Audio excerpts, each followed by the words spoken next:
I absolutely love Mono Black Control. It's a fan favorite among many players. Sadly, it hasn't been able to keep up with the current Pauper meta, but guess what? Mtgo user Medved just proved us all wrong. They introduced a set of trolls from Lord of the Rings into the deck, and these little guys are game changers. Not only do they help us fix our mana, but they also synergize incredibly well with Exhume. Picture this, by turn 2 you could have a deadly creature attacking to your opponents, and when you pair them with the best black removal of the format, creatures that control the board, and those oversized ones that can hit the battlefield early, you now have a solid deck that can truly surprise your opponents. But I couldn't help but wonder, how consistent can it be? Let's dive in and find out. In this match, we are up against Orhzov Control, and our initial plan was to reanimate a troll on turn 3. We managed to do it smoothly, but the opponent has a card that can deal with it, Khazad-dûm. Because of this, we adjusted our strategy a bit. Now our focus is on resolving the Monarch and protecting it at any cost, even if it means taking a lot of damage with Snuff out. Dealing with flyers is a challenge for our deck, so we need to prioritize taking them down, while using cards like Rose and the Witches to handle the rest of the field. It's not easy to control the board and our life total is getting low.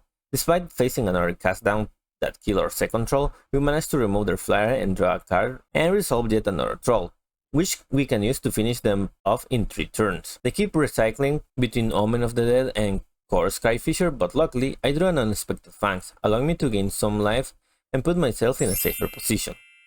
However, things took a turn when they played Grey Merchant, draining my life total. To prevent further drain, I made a questionable play and decided to kill their Serrated Scorpion, hoping it would leave them with suboptimal blockers for my next troll attack.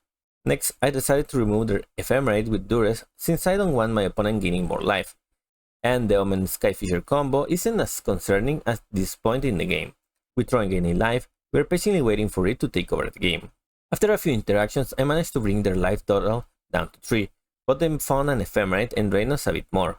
However, thanks to the Monarch trigger, I found a removal spell to deal with the Grey Merchant, while Ephemerate was on the stack. Then, after playing a land, my opponent decided to scoop and I won the game. For the second game, I brought some Duress and Nihil's Spellbomb to disrupt their plays and Graveyard Recursion. Since the Snuff Out isn't very useful except for dealing with Core Skyfisher, I trimmed those out of the deck. As usual, find a free Cyber my coffee link for countering other decks, and for personalized strategy, check out my Meta5 profile. During the game, they play a couple of Black Visionaries and made a questionable attack, trying to return one with Omen of the Dead. However, I foiled their plan by exiling the graveyard. On my turn, I resolve a turn of the Black Rose to become the Monarch. They play a Drambringer Cleric and pass the turn. I attempt to ambush them with my Rat Ninja on the next turn, but they block and use Ephemerate. So I will have to adjust the plan and focus on Gurmagangle for now. They used Duress to take my unexpected Fangs, but they realized the situation was not in their favor, with zero board present, and decided to concede the game. In this round, we got matched up against Burn. Normally this would be a tough match for our Mono Black deck, but I'm hopeful that unexpected Fangs on a big creature will help us overcome the challenge. At the start, both of us had a bit of a slow opening, but my plan was to defend the Monarch and draw into my Reanimator or Lifelink spells to turn the game around. Thankfully, I drew Gift of Orhzov and was able to put it on my turn, gaining some much needed life. However, my opponent had a decent number of cards in hand and plenty of lands, and after a few direct burns to my face, we moved on to game number 2. I think having 2 more unexpected Fangs and some Duress from Cyborg will greatly help in this situation. In the second game, I managed to set up a turn 2 troll that I could reanimate later. My opponent didn't like that idea and used 2 lightning bolts to kill the troll. Luckily, I top decked another Exhume and brought the troll back to the battlefield, threatening to give it lifelink next turn. They couldn't get rid of it, which allowed us to proceed with our plan and start taking control of the game. Using Duress to remove keycards from their hand and cast down on one of their creatures increased our chances of winning. We went into our final game with an okay but slow initial hand. I decided to take my chances and keep it, hoping for a bit of luck.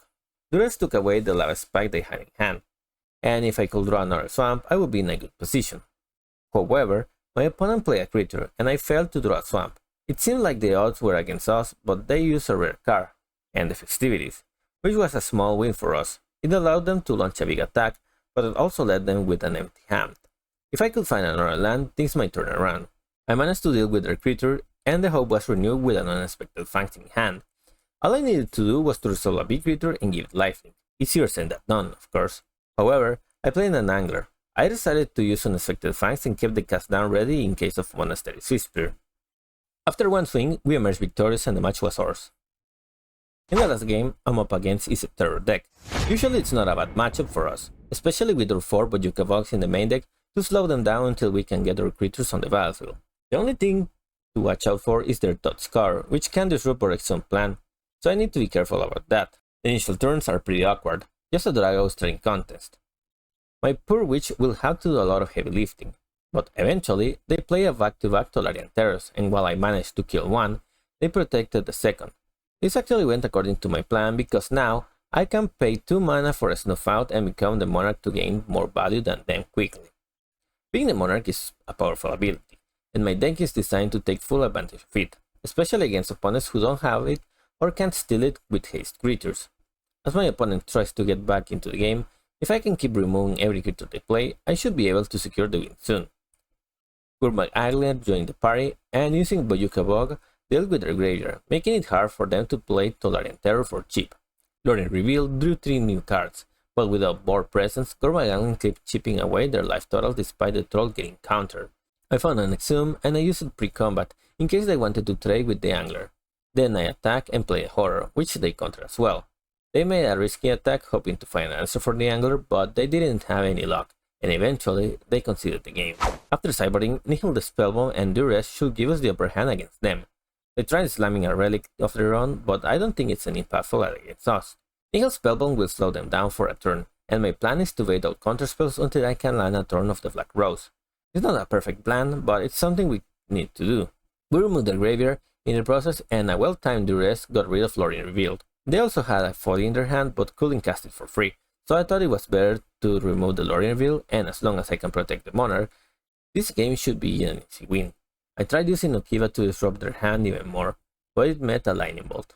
Nonetheless, I have a Duress and a turn, so I took out their Counterspell, killed the Augur, and removed their graveyard on the next turn. And thanks to the Monarch, I get to draw a card at the end of every turn. Though the turn made a Counterspell on its way down, we are clearly ahead on the game, and it's just a matter of resolving a creature to secure the win. Despite their efforts to keep the Terror alive, I finally resolved a turn, and after realizing the inevitable outcome, they conceded. Now, if you're new to Pauper and want to test other cool decks, click into that playlist. Thank you so much for watching, and I will see you in the next video.